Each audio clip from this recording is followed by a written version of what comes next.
And welcome you all at Indo पाठशाला। आज करेंगे हम इकोनॉमी के टॉप 100 क्वेश्चंस और ये पीवाईक्यू है। इसको हम रैपिड फायर के तौर पे करेंगे। ठीक है, शुरू करते हैं इस वीडियो को। पहला क्वेश्चन है, वित्तीय वर्ष में सरकार की अनुमानित प्राप्तियों और व्यय का वार्षिक विवरण डैश के रूप में जाना जाता है। ओके, तो इसको हम बजट बोलते हैं, यानी कि सरकार को कितनी प्राप्तियां हुई हैं और सरकार ने कितना खर्च किया है पूरे साल में, इसका विवरण हमारा बजट होता है। ठीक है, D is the correct answer. Next है हमारे पास द सेकंड 5 ईयर प्लान जो आया था 1956 से 61 के बीच में, had a major goal of achieving which of the following targets. तो इसका टारगेट का जो ऑब्जेक्टिव था वो क्या था? ये था आपका rapid industrialisation with focus on heavy industries. तो आप दो टर्म भी याद कर सकते हैं, इंडस्ट्रियलाइजेशन और हैवी इंडस्ट्री के ऊपर फोकस किया था सेकंड 5 ईयर प्लान के अंदर। नेक्स्ट है हमारे पास, what was the function of an officer called समाहर्ता। तो ये हिस्टोरिक वर्ड है, ये किस चीज़ के लिए होता था, यानी कि ऐसा कौन सा व्यक्ति था, वो कौन सा काम करता था जिसको ये वर्ड दिया गया था। इसका करेक्ट आंसर है टैक्स असेसमेंट। ठीक है, टैक्स असेसमेंट का काम जो करता था उसको समाहर्ता बोला गया है। नेक्स्ट है हमारे पास, गहन कृषि का तात्पर्य किससे है, यानी कि इंटेंसिव एग्रीकल्चर का मतलब क्या होता है? ये होता है use of more labour and capital inputs on the given land under cultivation. Okay, तो बस नॉर्मल सा ये याद रखो कि हमारे पास जो लैंड है उस पर हमने कितना लेबर लगाया है और कितना कैपिटल इनपुट डाला है, इसी को हम कहते हैं क्या? गहन कृषि। नेक्स्ट है हमारे पास, if the government revenue expenditure exceeds revenue receipt is it is called. तो इसको हम क्या बोलते हैं, यानी कि सरकारी राजस्व व्यय राजस्व प्राप्ति से अधिक हो जाता है तो उसको हम क्या कहते हैं? तो इसका करेक्ट आंसर है रेवेन्यू डेफिसिट। इन दोनों टर्म में जो बारीकी है उसको बस आप इस तरह से समझ सकते हो। राजस्व व्यय हमारा क्या होता है, जब हम सरकार मतलब हम जो हमारे कहने का मतलब है जो सरकार होती है वो आपका ब्याज अदा करती है। ठीक है, आपने जो उसके डिपार्टमेंट हैं उसको खर्चा देती है काम चलाने के लिए। तो इन सब पे जो टैक्स पेमेंट करती है दूसरे देशों को जो उसने उधार ले रखा होता है, तो वो तो हमारा राजस्व व्यय। और इसी प्रकार से राजस्व प्राप्ति हमारी कितनी होती है कि हमारे को टैक्स कितना मिला है, डिविडेंड कितना मिला है, और हमारे को जो हमने दूसरों को दे रखा है पैसा उससे कितना हमारे को ब्याज मिल रहा है, ये होता है राजस्व प्राप्तियां। ठीक है, नेक्स्ट है हमारे पास, consider the following statement about unemployment in India. तो seasonal employment is mainly found in urban areas. देखते हैं अगला क्या कह रहा है, educated unemployment people are mainly found in rural areas of India. ये बिल्कुल गलत है। Higher cropping intensity is desirable for reducing unemployment in the rural economy. तो सी मेरे ख्याल से पूरा ठीक आंसर होना चाहिए। चेक करते हैं, इसका ए आंसर करेक्ट है, इसके ऑप्शन है हमारे पास ये, तो only C is the correct answer. ठीक है, जो हायर क्रॉपिंग इंटेंसिटी है ये डिज़ायरेबल होती है आपकी अनएम्प्लॉयमेंट को रिड्यूस करने के लिए। कहाँ पे? रूरल इकोनॉमी के अंदर, यानी कि आपकी ग्रामीण जो गरीबी है वहाँ पे, ग्रामीण गरीबी कह रहा हूँ, ग्रामीण बेरोजगारी जो है उसको खत्म करने के लिए लोग ज़्यादा हायर क्रॉपिंग इंटेंसिटी में काम करेंगे तो वहाँ पे हमारे को अनएम्प्लॉयमेंट कम होता हुआ दिखने लगेगा। नेक्स्ट है हमारे पास, which of the following is not a function of money. तो मनी का फंक्शन कौन सा नहीं है? Medium of exchange, problem in storage, measure of value, standard of deferred payments. तो मेरे ख्याल से इसका करेक्ट आंसर है बी। ठीक है, प्रॉब्लम ऑफ स्टोरेज, ऐसा कोई इशू होता ही नहीं है। ठीक है, नेक्स्ट है हमारे पास, हरित क्रांति से जुड़े महत्वपूर्ण संस्थानों में से एक है भारतीय कृषि अनुसंधान संस्थान। यह कहाँ पर स्थित है? तो यहाँ पे थोड़ा सा देखिए, ऑप्शन दे रखे हैं आपके पास, मुंबई, लुधियाना, न्यू दिल्ली और पटना। तो ये आपका है न्यू दिल्ली के अंदर। नेक्स्ट है हमारे पास, who is the administrative head of the Indian audit and accounts department. तो नो डाउट ये हम होते हैं हमारे पास CAG, comptroller and auditor general of India. ठीक है, D is the correct answer. Next है हमारे पास, which state emerge as the poorest state as per the first ever multi dimensional poverty index prepared by NITI Aayog and launch in नवंबर 2021। तो ये state है हमारे पास बिहार। ठीक है, नेक्स्ट है, the consumption of fixed capital is also known as. तो स्थिर पूंजी खपत को हम क्या बोलते हैं? ये होता है हमारी डेप्रिसिएशन यानी कि घिसावट। स्थिर पूंजी खपत को डैश के रूप में जाना जाता है। यहाँ देखो, यहाँ पे क्या हो रही है, खपत हो रही है, यानी कि हमारी स्थिर पूंजी कैसी होती है, यानी हमारी कोई बिल्डिंग हो गई, फैक्ट्री की कोई मशीन हो गई, कोई टूल हो गए, ये क्या होती हैं, ये हमारे फिक्स कैपिटल होते हैं। अब इनके इस्तेमाल से इनकी जो उपयोगिता की क्षमता होती है ना, वो कम होती जाती है धीरे धीरे। यानी कि एक फैक्ट्री जो एक साल में जब नई नई लगी थी वो 100 कपड़े बना रही थी, अगले साल होते होते वो 95 बनाने लगी, तो ये क्या कहेगा, ये क्या कहलाता है, डेप्रिसिएशन कहलाता है। यहाँ पे डेप्रिसिएशन की स्पेलिंग गलत लिखी हुई है, इसको ठीक कर लेना। नेक्स्ट है, in which industrial policy was the investment limit for tiny industry unit decrease increase. Question है, in which industrial policy was the investment limit for tiny industry और यूनिट इंक्रीज टू ₹2,00,000। तो ये पॉलिसी आई थी आपकी 1980 के अंदर, इसमें सीमा को बढ़ा करके 2 लाख रुपए कर दिया गया था। नेक्स्ट है, भारत में राजस्व संग्रहण की रैयतवाड़ी प्रणाली जो अंग्रेजों द्वारा शुरू की गई थी, किस पर आधारित थी, तो इसको शुरू किया था आपका रिकार्डियन थ्योरी ऑफ रेंट द्वारा। क्वेश्चन है, how many industries were listed in schedule A of industrial policy 1956। इसका करेक्ट आंसर है आपके पास 17। ठीक है, 1956 में अनुसूची ए में हमारे पास 17 जो उद्योग थे वो लिस्टेड थे। नेक्स्ट है, आसनसोल, हावड़ा, मालदा और Sealdah division come under which railway zone of India. इसका करेक्ट आंसर है ईस्टर्न रेलवे। ठीक है, नेक्स्ट देखेंगे, विच of the given sectors is largely driven by consideration of social welfare. तो ये जो आपका क्षेत्र है, ये पब्लिक क्षेत्र कहलाता है। ठीक है, पब्लिक सेक्टर कहलाता है। नेक्स्ट है, which of the following are rabi crops only. तो सिर्फ रबी क्रॉप के बारे में बताना है, मेज और peas, barley, gram, paddy, cotton, wheat और ज्वार। तो उसका करेक्ट आंसर है बार्ले एंड ग्राम। नेक्स्ट है, who has been appointed as the new chairman of the central board of direct taxes in June 2022। तो ये चुने गए हैं आपके नितिन गुप्ता। ठीक है, नेक्स्ट है, which Indian budget introduced a statement highlighting the gender sensitivity of the budgetary allocation. तो ये बजट था आपका 2005 से 6 के बीच का। ठीक है, इसमें लैंगिक संवेदनशीलता को उजागर किया गया था। नेक्स्ट है, for the first time of objective of self reliance was incorporated in which plan. तो आत्मनिर्भरता का उद्देश्य दिया गया था आपका थर्ड जो आपका थर्ड 5 ईयर प्लान था उसके अंदर। ठीक है, नेक्स्ट है हमारे पास, the first complete census taken in India is in the year. तो ये कब हुई थी पहले हमारी सेंसस, का करेक्ट आंसर है 1881 के अंदर। ठीक है, इससे पहले 1872 में हुई थी, बट वो ना ऐसे ही करवाई गई थी। तो 1881 के बाद हर साल 10 साल बाद ये होना शुरू हो गई थी। नेक्स्ट है हमारे पास, which of the following is not the function of the central bank of the country. तो हमारा जो आरबीआई है उसका काम क्या नहीं है बताना है। It controls money supply of the country, it acts as a banker of the government, it accept deposit from the public, it issues currency to the currency country. तो उसका करेक्ट आंसर है सी। ये जो लोगों की जमाएं होती है ना, आम जमाएं जो करते हैं हम लोग, सेविंग और डिपॉजिट, ये सब वो नहीं करता है। तो C is the correct answer. Next है, which of the following is not a method of estimating national income. तो आपका जो मैट्रिक्स मेथड होता है, इससे हम राष्ट्रीय आय का अनुमान नहीं लगाते। नेक्स्ट है, the terms micro economics and macro economics were coined by. तो ये दोनों ही टर्म दिए गए थे आपके जे.एम. कीन्स के द्वारा। नेक्स्ट है, the monetary policy is India is formulated bye. तो ये है आपकी सी, रिजर्व बैंक ऑफ इंडिया। ठीक है, मॉनेटरी पॉलिसी बनाता है हमारे पास आरबीआई और फिस्कल पॉलिसी बनाता है हमारा केंद्र सरकार। ठीक है, नेक्स्ट देखेंगे, the term mixed economy denote. तो मिक्स्ड इकोनॉमी का मतलब क्या होता है, इसका आंसर है, यानी कि इसमें हम प्राइवेट और जो हमारी गवर्नमेंट है उन दोनों ही सेक्टर को परमिशन देते हैं काम करने की फ्री होकर के।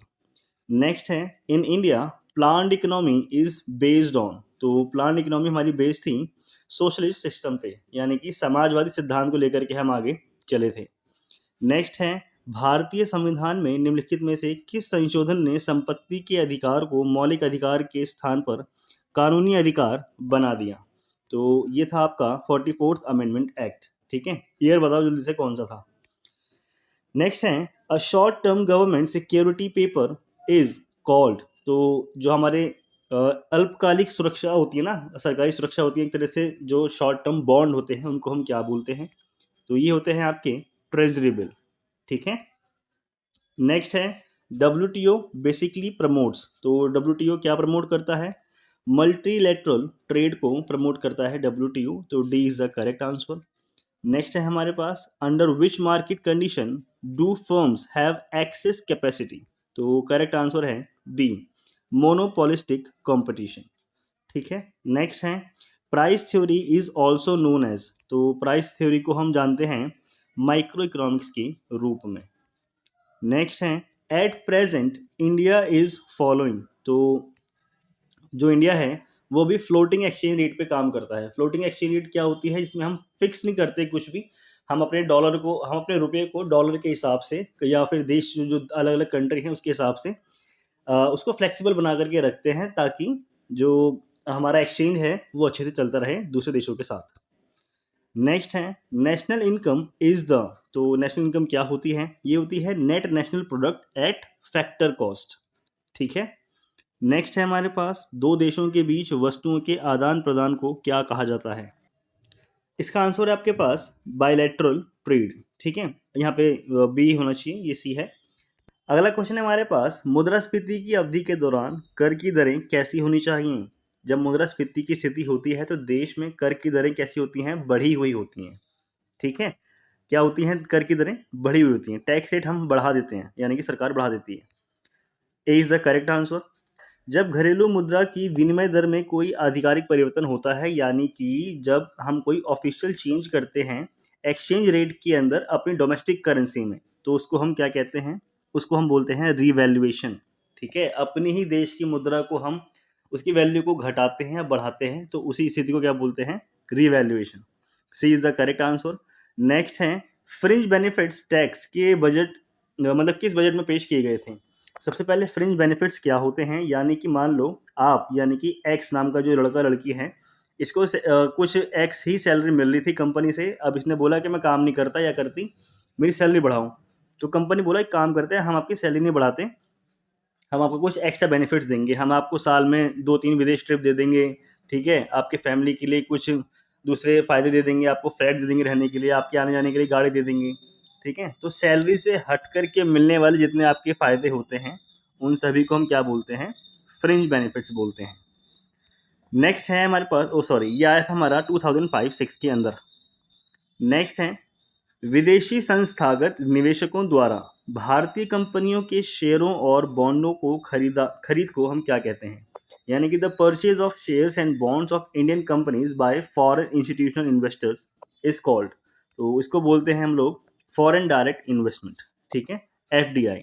जब भी कोई भारत की मतलब बाहर की कंपनी भारत में किसी एक्स नाम के इंस्टीट्यूट को, यानी कि उस इंस्टीट्यूट कोई भी हो सकता है, ठीक है, उसमें 10% से ज़्यादा शेयर खरीदती है तो उसको हम FDI बोलते हैं। ठीक है, 10% से ज़्यादा होना चाहिए, याद रखना। नेक्स्ट है economic planning is an essential feature of. तो इकोनॉमिक प्लानिंग हमारा जो आर्थिक नियोजन है ये सोशलिस्ट इकोनॉमिक पर हमारा बेस्ड है, यानी कि समाजवादी अर्थव्यवस्था। इसका अर्थ यही था कि सरकार का कुछ ना कुछ कंट्रोल रहेगा, जितने भी उत्पाद होंगे, जितने भी संसाधन होंगे उन पर, और सरकार ही उसको डिस्ट्रीब्यूट करने में हेल्प करेगी।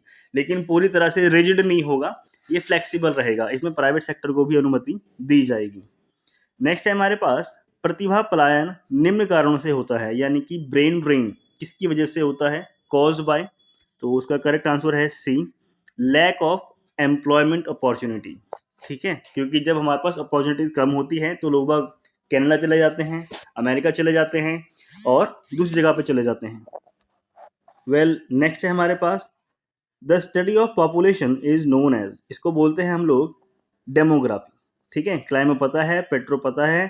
पेट्रो हमारा ना उसका होता है तेल जो होता है ना, हम लोग पेट्रोकेमिकल यूज करते हैं ना, पेट्रोल डीजल यही सब आता है इसमें। और हाइड्रो हमारा पानी है। लॉजी हमारा अध्ययन का एक रूट वर्ड है, इसका याद रखना।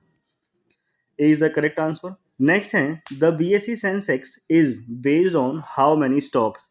तो इसका करेक्ट आंसर है हमारे पास 30, ठीक है। बॉम्बे स्टॉक एक्सचेंज में जो सेंसेक्स होता है ये टॉप 30 जो हमारी कंपनी है उसके स्टॉक्स को मेंशन करता है, लिस्ट करता है अपने अंदर। C is the correct answer. Next है sick units are referred to. तो जो सिक यूनिट्स होती हैं यानी कि जो हमारी डैमेज हो चुकी हैं, जो दिवालिया हो चुकी हैं, सॉल्वेंसी की स्थिति में आ गई हैं, उसको बोलते हैं सिक यूनिट, ठीक है। तो ये होती हैं आपकी BIFR।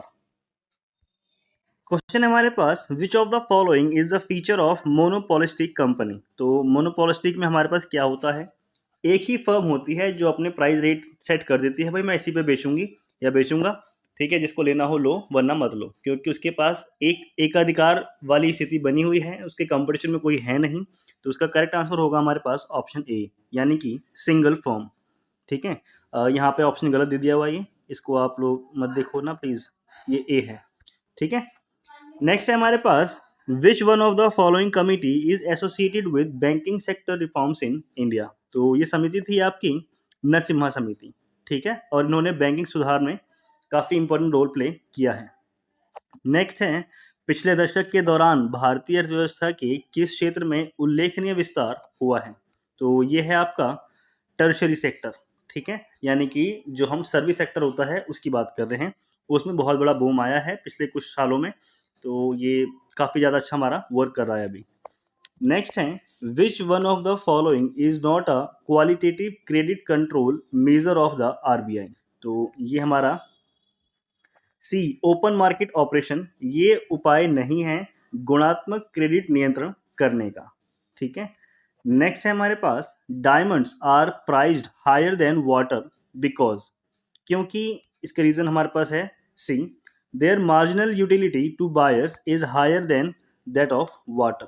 नेक्स्ट क्वेश्चन है हमारे पास, ट्रिप समझौते 1994 के अनुसार विशिष्ट चरित्र या फिर गुणवत्ता प्रतिष्ठा वाले क्षेत्र से उत्पन्न होने वाली वस्तु को IPR कहते हैं।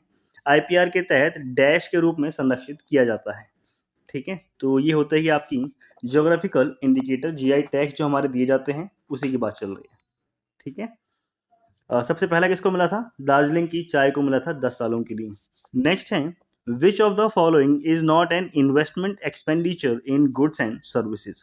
तो ये है आपका D, purchase of a house, okay. तो उसको याद रखना, जो भी हम घर खरीदने में पैसा खर्च करते हैं वो वस्तुओं और सेवाओं में निवेश नहीं माना जाता।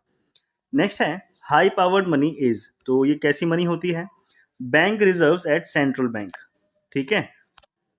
अब जितने भी आपके कमर्शियल बैंक्स हैं उन्होंने कुछ ना कुछ एक स्पेसिफिक अमाउंट है जो सेंट्रल गवर्नमेंट के सेंट्रल बैंक के पास है ना, सेव कर रखा है कि अगर बुरी स्थिति आ गई तो हम आपसे पैसा ले लेंगे, ठीक है, और उसी को क्या बोला जाता है, high powered money. Next question है हमारे पास, dumping is a situation when the seller. तो देखो डंपिंग यही होता है जब हम किसी भी वस्तु को मैन्युफैक्चरिंग प्राइस से भी कम करके दूसरे देश में बेचते हैं वहाँ की मार्केट को कब्जा करने के लिए, ठीक है, उसी को बोलते हैं डंपिंग।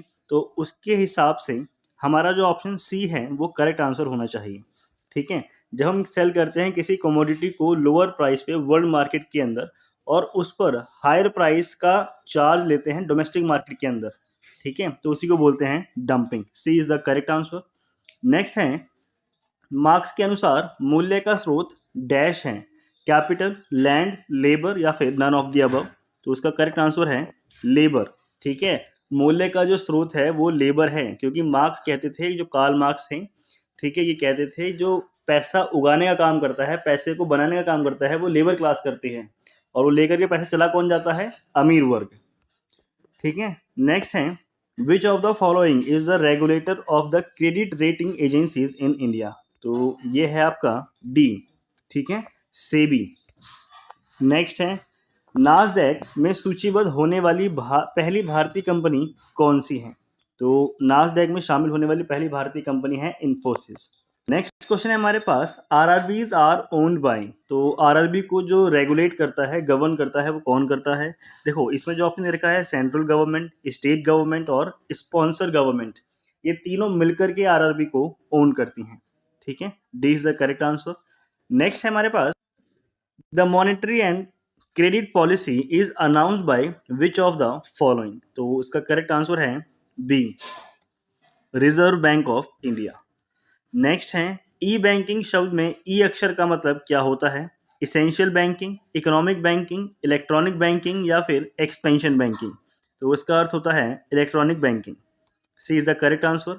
नेक्स्ट है which among of the following is not a Bretton Woods institutions? तो आईएमएफ, वर्ल्ड बैंक, आपका OECD, organisation of economic cooperation and development या फिर नन ऑफ दीज। तो उसका करेक्ट आंसर है सी। ठीक है, ब्रेटन वुड्स जो हमारा सम्मेलन हुआ था उसके अंदर दो इंस्टीट्यूशन बनाए गए थे, वो था आपका आईएमएफ और वर्ल्ड बैंक। नेक्स्ट है economic liberalisation in India started with? तो ये स्टार्ट हुआ था आपका substantial charges in industrial licensing policy के रूप में। नेक्स्ट है नाबार्ड स्टैंड्स फॉर? तो नाबार्ड की फुल फॉर्म पूछिए यहाँ पे, ये है आपकी national bank for agriculture and rural development. Next है surplus budget is recommend during? तो इसको हम किस टाइम पे रिकमेंड करते हैं? जब हमारी जो अर्थव्यवस्था होती है, इकोनॉमी, उसमें बूम चल रहा होता है। नेक्स्ट क्वेश्चन है हमारे पास, Malthusian theory is associated with which of the following? तो इसका संबंध है हमारे पास पॉपुलेशन से। ठीक है, नेक्स्ट है which type of foreign investment is considered as unsafe? तो इसको, जो हमारा पोर्टफोलियो इन्वेस्टमेंट होता है, इसको हम अनसेफ मानते हैं क्योंकि देश में जरा से ही ना उथल पुथल होते ही ये लोग अपना पैसा निकाल करके भाग जाते हैं। तो नेक्स्ट देखते हैं हम लोग, physical policy in India is formulated bye? तो इसको फॉर्मुलेट किया गया है आपका फाइनेंस मिनिस्ट्री के द्वारा, या फिर किया जाता है, ये समझ लो। मानव विकास सूचकांक किसके द्वारा विकसित किया गया था? तो मानव विकास सूचकांक को बनाया था महबूब उल हक ने। ये व्यक्ति जो थे ये पाकिस्तान से थे। नेक्स्ट है हमारे पास, banks in India were nationalise for the first time in which year? तो जो फर्स्ट टाइम हमारा नेशनलाइजेशन हुआ था, ये हुआ था 1969 के अंदर। 14 बैंकों का राष्ट्रीयकरण किया गया था। और करंट में हम बात करेंगे तो हमारे पास 12 बैंक जो हैं वो कमर्शियल बैंक के रूप में कार्य कर रहे हैं। नेक्स्ट है indirect taxes by nature are? तो इनडायरेक्ट टैक्सेस कैसे होते हैं? प्रोग्रेसिव होते हैं या फिर डिग्रेसिव होते हैं? तो उसका करेक्ट आंसर है ये रिग्रेसिव होते हैं। वहीं जब बात करते हैं डायरेक्ट टैक्सेस की तो ये हमारे प्रोग्रेसिव होते हैं।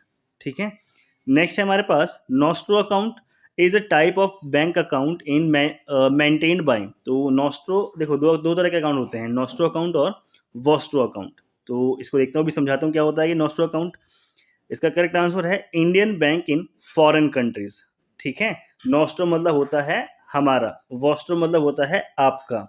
इसका मतलब क्या हुआ? नॉस्ट्रो मतलब है कि हमारा जो एक बैंक है वो आपके देश में जाके खुला हुआ है, आपको कोई भी हमें पेमेंट करनी है तो आप उस बैंक को कर दो, हम वहाँ से ले लेंगे।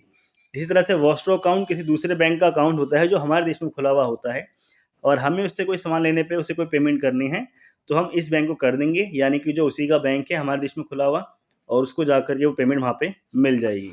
ठीक है, तो ये होते हैं nostro and vostro accounts. Next है हमारे पास, Jawahar Rozgar Yojana was introduced in which 5-year plan to deal with the unemployment problems in rural sector? ठीक है, ग्रामीण क्षेत्रों में जो समस्याएं थी उससे निपटने के लिए। तो ये था आपका 7th 5-year प्लान, ये इंपॉर्टेंट है, इसको याद रखना। नेक्स्ट है, many times we read in newspaper about the GM crops, what is the full form of GM? तो ये होती है आपकी जेनेटिकली मॉडिफाइड। तो B is the correct answer. Next है, the steel plant at Durgapur has been set up with assistance from? तो जो हमारा दुर्गापुर था इसको हमने यूनाइटेड किंगडम की हेल्प से बनाया था। नेक्स्ट है, इन इकोनॉमीज आईआईपी स्टैंड्स फॉर? तो आईआईपी का फुल फॉर्म है हमारे पास इंडेक्स ऑफ इंडस्ट्रियल प्रोडक्शंस। इसके अलावा निम्नलिखित में से कौन अर्थव्यवस्था में नोबेल पुरस्कार विजेता हैं हमारे पास? तो ये है हमारे पास डॉक्टर अमर्त्य सेन, यहाँ पे स्पेलिंग मिस्टेक है, इसको देख लेना, डॉक्टर अमर्त्य सेन। नेक्स्ट है, जब वस्तु x के स्थानापन्न की कीमत गिरती है तो x की मांग के साथ क्या होता है? बहुत बेसिक सा, बहुत इंपॉर्टेंट क्वेश्चन है। ठीक है, when price of substitute of economy x falls the demands of x, उसके साथ क्या होता है? तो करेक्ट आंसर है फॉल्स। इसको समझो जरा सा, वही वाला हिसाब है जब हमारे पास चाय और कॉफ़ी दोनों हैं, लेकिन जब हमारी कॉफ़ी की कीमत गिरेगी तो हम चाय की कीमत को और चाय की मांग को खुद पर खुद कम कर देंगे। चलो ठीक है भाई, कॉफ़ी की कीमत कम हो गई है, अब हम चाय की जगह कॉफ़ी पीना शुरू कर देंगे। ठीक है, नेक्स्ट है हमारे पास lender of the last resort. ये यूपीएससी का पूछा हुआ क्वेश्चन है, तो इसको बोलते हैं हम लोग, आरबीआई के रूप में इसको जाना जाता है, ठीक है, lender of the last resort.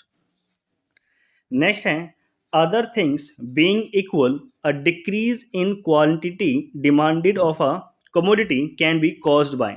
तो इसको याद रखना, जब बाकी सारी चीज़ें समान हों और किसी वस्तु की मांग की मात्रा में कमी हो जाए, यानी कि पहले पार्ले जी के 100 बिस्कुट मंगाए जा रहे थे, ठीक है, अब इसके बाद उनको कम करके 50 कर दिया गया है, तो इसका साफ साफ रीज़न होता है कि जो कमोडिटी है उसके प्राइस में इंक्रीमेंट हो गया है, ठीक है, तो A is the correct answer, a rise in the price of the commodity.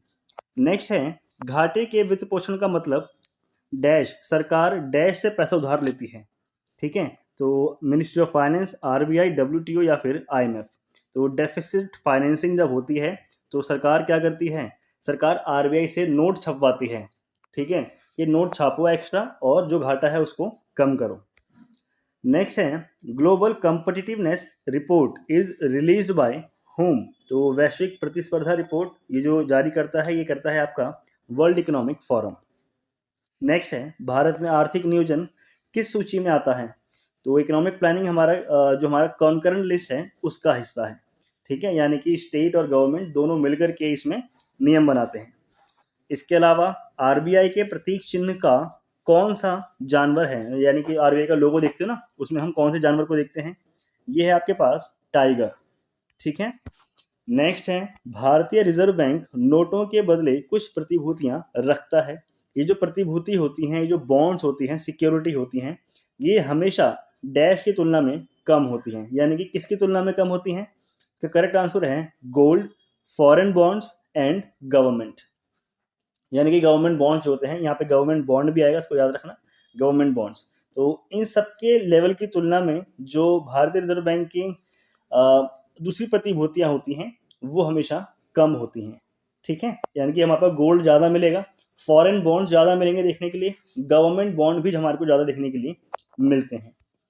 Next है in which year national rural health mission was launched. तो उसका करेक्ट आंसर है बी, 2005 में इसको लॉन्च किया गया था। इसके अलावा निम्नलिखित में से कौन विश्व बैंक का हिस्सा नहीं है। इसका करेक्ट आंसर है ए, एशियन डेवलपमेंट बैंक की अपने आप में एक अलग पहचान है, ये एशिया का बैंक है, ठीक है। वहीं हम बात करेंगे वर्ल्ड बैंक का, तो ये वर्ल्ड से मतलब ये वर्ल्ड का ही बैंक है और ये डेवलपमेंट से रिलेटेड जो प्रोजेक्ट होते हैं उसमें पैसा इन्वेस्ट करता है, ठीक है, यानी कि बहुत बड़ा पुल बनाना है, दवाइयों के लिए पेमेंट देनी है, यानी दवाइयाँ बनाने के लिए पेमेंट देनी है, कोई कुछ बड़ा रोड का इंफ्रास्ट्रक्चर बनाया जा रहा है, वहाँ पे पेमेंट करनी है, ठीक है। तो बहुत बड़े बड़े जो हमारे डेवलपमेंट वाले काम होते हैं वहाँ पे वर्ल्ड बैंक काम करता है। और आईएमएफ कब देता है, इसको याद रखना, जब बैलेंस ऑफ पेमेंट का क्राइसिस आ जाता है, यानी कि किसी भी देश के पास डॉलर कम हो जाते हैं और वो सामान को क्या कर सकता है, खरीदने पर पेमेंट ना कर पाए, तब आईएमएफ देता है बैलेंस ऑफ पेमेंट क्राइसिस के रूप में। आईएमएफ जो वो आपका लोन होता है वो प्रोवाइड करता है देशों को। नेक्स्ट है buoyancy of a tax is defined as. तो देखो हम साइंस में पढ़ते हैं ना, बायंस फोर्स लगता है किसी भी चीज़ को, मतलब पानी में अगर हमने कोई चीज़ वापस प्रेशर के साथ डाली और उसके अंदर हवा है तो वापस हमारी तरफ वो आ जाती है, इसी तरह से बायंस टैक्स को भी समझो। इसका करेक्ट आंसर है सी, इंक्रीज इन टैक्स रेवेन्यू। यानी कि जब आपके टैक्स रेवेन्यू में इंक्रीमेंट होता है उसी को हम बोलते हैं बायंसी ऑफ टैक्स, ठीक है। नेक्स्ट है जीएनपी एंड एनएनपी के बीच का अंतर किसके बराबर होता है। तो आपका ग्रॉस नेशनल प्रोडक्ट और net national product is equal to the, ये किसके बराबर होते हैं, ये कैपिटल डेप्रिसिएशन के बराबर हमारे होते हैं। यहाँ पे लिखा हुआ है, इसको नॉर्मली आप समझ लो, जब भी हम ग्रॉस नेशनल प्रोडक्ट में से डेप्रिसिएशन यानी कि घिसावट को घटा देते हैं तो हमारे पास नेट नेशनल प्रोडक्ट मिल जाता है, ठीक है। इसको और अच्छा डीपली समझना है तो ऐसे समझ लो कि पूरे देश में हमने 100 वस्तुएं अपना जो थी उसका उत्पादन किया था, ये क्या था हमारे पास, ग्रॉस नेशनल प्रोडक्ट। लेकिन उससे पहले मैंने आपको शुरू में क्वेश्चन करवाया था डेप्रिसिएशन से रिलेटेड, हमने शुरू में एक एक्स नाम की मशीन लगाई थी, ठीक है। अब 1 साल के अंदर इस मशीन के अंदर कुछ ना कुछ तो कमी आई होगी, इसका ऑयल करवाना पड़ेगा, कुछ चीज़ें करवानी पड़ेंगी, नया ब्लेड डालना पड़ेगा, कुछ भी हो सकता है, वो उसको बोलते हैं डेप्रिसिएशन। अब जब हमारा ग्रॉस निकला और हमने डेप्रिसिएशन को माइनस कर दिया तो नेट निकल के आ गया, शुद्ध लाभ निकल के आ गया कि ठीक है भाई मैंने 100 करोड़ लगाए थे, इतना मैंने काम 120 करोड़ का मैंने काम कर लिया और 5 करोड़ का मेरा घिसावट का काम भी हो गया, तो 15 करोड़ का हमारे को नेट नेशनल प्रोडक्ट देखने के लिए मिला है। नेक्स्ट है, भारतीय प्रतिस्पर्धा आयोग की स्थापना किस वर्ष की गई थी? तो कंपटीशन कमीशन ऑफ इंडिया हमारा बनाया गया था 2003 के अंदर। यहाँ पे देखेंगे कंपटीशन कमीशन ऑफ इंडिया, ये जो है ये आपकी गवर्नमेंट की ही बॉडी है, ठीक है, जो रेस्पॉन्सिबल है आपकी एनफोर्स करती है, यानी कि ये कंपटीशन एक्ट 2002 को किसके थ्रू करती है? ये आपके जो एडवर्स इफेक्ट होते हैं कंपटीशन के इंडिया के अंदर, उनको प्रिवेंट करती है, ठीक है, प्रिवेंशन का काम इसको दिया गया है, बचाव का काम दिया गया है, और इसकी जो स्टैब्लिशमेंट है वो की गई थी आपकी 14 अक्टूबर 2003 के अंदर। नेक्स्ट है, भारत में आर्थिक सलाहकार परिषद की स्थापना डैश के अनुसार की गई है? तो आर्थिक सलाहकार जो है इसकी स्थापना हमारी किस सीएम द्वारा नहीं की गई? कॉन्स्टिट्यूशन ऑफ इंडिया नहीं, एक्ट लाया गया था पार्लियामेंट में, ये भी नहीं था, या फिर कोई ऑर्डिनेंस लाया गया था, ये भी नहीं था, ठीक है। इसको आप देखेंगे, economic advisory council to the prime minister is a non constitutional, non permanent और एक इंडिपेंडेंट बॉडी है कॉन्स्टिट्यूशन के अंदर, ठीक है, और ये देती है इकोनॉमिक एडवाइस किसको? गवर्नमेंट ऑफ इंडिया को, और स्पेसिफिकली प्राइम मिनिस्टर को। नेक्स्ट है, 2001 से 11 के बीच जो जनसंख्या की दशकीय वृद्धि दर है वो कितने % की है? ये देखने के लिए मिलती है हमारे को 17.70% की, ठीक है। यहाँ होता है इस वीडियो का एंड। जल्दी मिलेंगे हम लोग नेक्स्ट वीडियो में। Okay, thank you.